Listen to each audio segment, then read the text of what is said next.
अभी तक आप सोचते होंगे कि अमेरिका दुनिया की सबसे बड़ी महाशक्ति है, लेकिन आज हम आपको यह बताना चाहते हैं कि भारत भी धीरे धीरे एक महाशक्ति के तौर पर उभर रहा है और कोरोना वायरस का जो संकट पूरी दुनिया में फैल रहा है, इस संकट की घड़ी में लोगों को भारत की शक्ति का एहसास हुआ है। दुनिया भर के तमाम देश कोरोना वायरस के खिलाफ अपने अपने तरीके से लड़ रहे हैं, जिसको जैसा समझ में आ रहा है कर रहा है। किसी ने पूरा लॉकडाउन किया है, किसी ने पार्शियल लॉकडाउन किया है, सबकी अपने अलग अलग रणनीति है। लेकिन इस लड़ाई में एक दवाई ऐसी है जिसने ज्यादातर देशों का ध्यान अपनी ओर आकर्षित किया है और उस दवा का नाम है हाइड्रोक्सी क्लोरोक्विन। पूरी दुनिया की दवाओं की जरूरत का 10% भारत पूरा करता है और जेनरिक दवाओं के उत्पादन और सप्लाई के मामले में भी भारत पूरी दुनिया में सबसे आगे नंबर 1 पर है।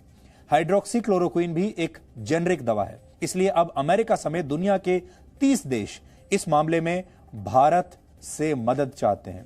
सवाल यह है कि क्या 135 करोड़ की आबादी वाले भारत के पास इस दवा का इतना स्टॉक है कि वो पूरी दुनिया की मदद भी कर सके। इस महामारी को देखते हुए फिलहाल भारत ने जरूरी दवाओं के निर्यात पर पाबंदी लगा दी है, इसलिए दुनिया की मदद करने का फैसला भारत के लिए आसान नहीं होगा। अमेरिका के राष्ट्रपति डोनाल्ड ट्रंप और भारत के प्रधानमंत्री नरेंद्र मोदी के बीच शनिवार को फोन पर बातचीत हुई, जिसमें यह मुद्दा भी उठा।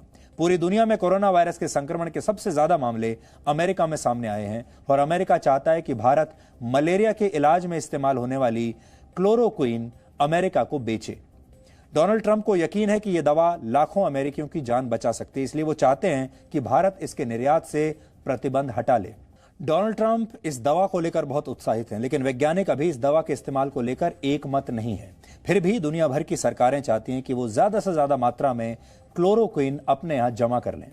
अब आप सोचिए कि जो अमेरिका कुछ दिन पहले तक भारत को सिर्फ एक बाजार के रूप में देखता था, और वो भी ऐसा बाजार जहां वो अपने बड़े बड़े हथियार हमें बेचना चाहता था, वही अमेरिका अब भारत से दवाएं मांग रहा है।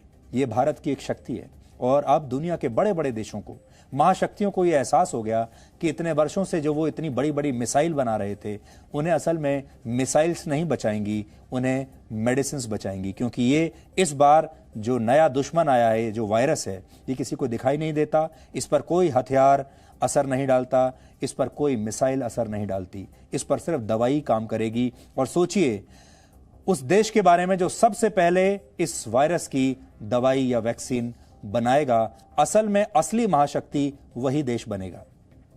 ब्राजील के राष्ट्रपति जेयर बोल्सोनारो भी प्रधानमंत्री मोदी से बात करके इसी दवा की सप्लाई सुनिश्चित करने का आग्रह कर चुके हैं। सार्क देशों के अलावा इंडोनेशिया और यूएई की सरकारें भी इस मामले में भारत से मदद मांग रही हैं। कुल मिलाकर 30 देश इस दवाई के लिए भारत से आग्रह कर चुके हैं। कोरोना वायरस से पहले दुनिया भर की दवाओं की जरूरत का एक बड़ा हिस्सा भारत ही पूरा करता था। दवाओं के उत्पादन के मामले में भारत पूरी दुनिया में तीसरे नंबर पर है और दुनिया की जेनरिक दवाओं की जरूरत का 20% भारत ही पूरा करता है। और ऐसा इसलिए क्योंकि जेनरिक दवाओं के उत्पादन में भारत पहले नंबर पर है। जेनरिक दवाएं ऐसी दवाएं होती हैं जिनका पेटेंट समाप्त हो चुका होता है, लेकिन इनका केमिकल फॉर्मूला मूल दवा जैसा ही होता है। क्लोरोक्विन भी एक ऐसी ही जेनरिक दवा है। भारत में बनी ऐसी दवाओं की मांग पूरी दुनिया में इसलिए भी ज्यादा है क्योंकि इनकी कीमत बाकी देशों के मुकाबले बहुत कम है। भारत दुनिया भर की सरकारों को यह दवा सप्लाई करने में सक्षम है, कर सकता है, क्योंकि फिलहाल भारत में कोरोना वायरस के मामले कई देशों के मुकाबले बहुत कम है, कुछ ही हजार हैं। लेकिन अगर इन मामलों में तेजी से वृद्धि हो गई तो भारत को यह दवा अपने लोगों के लिए सुरक्षित रखनी होगी और यही दवा कंपनियों की सबसे बड़ी दुविधा है। और यही बात, यह स्थिति, क्लोरोक्विन मलेरिया के इलाज में कारगर मानी जाती है और कुछ मामलों में इसने कोरोना वायरस के मरीजों को भी फायदा पहुंचाया है। लेकिन अभी इसे लेकर इतने बड़े स्तर पर कोई रिसर्च नहीं हुई है कि इसे कोरोना वायरस का रामबाण इलाज मान लिया जाए। भारत का स्वास्थ्य मंत्रालय भी उन लोगों को इस दवा के इस्तेमाल की इजाजत दे रहा है जो कोरोना वायरस के मरीजों का इलाज कर रहे हैं या फिर जो किसी संक्रमित व्यक्ति के संपर्क में आए हैं। लेकिन इस इजाजत का अर्थ यह नहीं है कि यह दवा कोरोना वायरस के संक्रमण को ठीक कर सकती है, बल्कि इसका मतलब सिर्फ यह है कि यह दवा शायद संक्रमण से कुछ हद तक बचा सकती है। हालांकि अभी इस दवा के असर को लेकर कुछ भी कहना जल्दबाजी है, लेकिन जिस तरह से दुनिया भर की सरकारें भारत से यह दवा मांग रही हैं, उसे देखकर यह कहा जा सकता है कि पूरी दुनिया को इस समय यह दवा संजीवनी बूटी की तरह दिख रही है।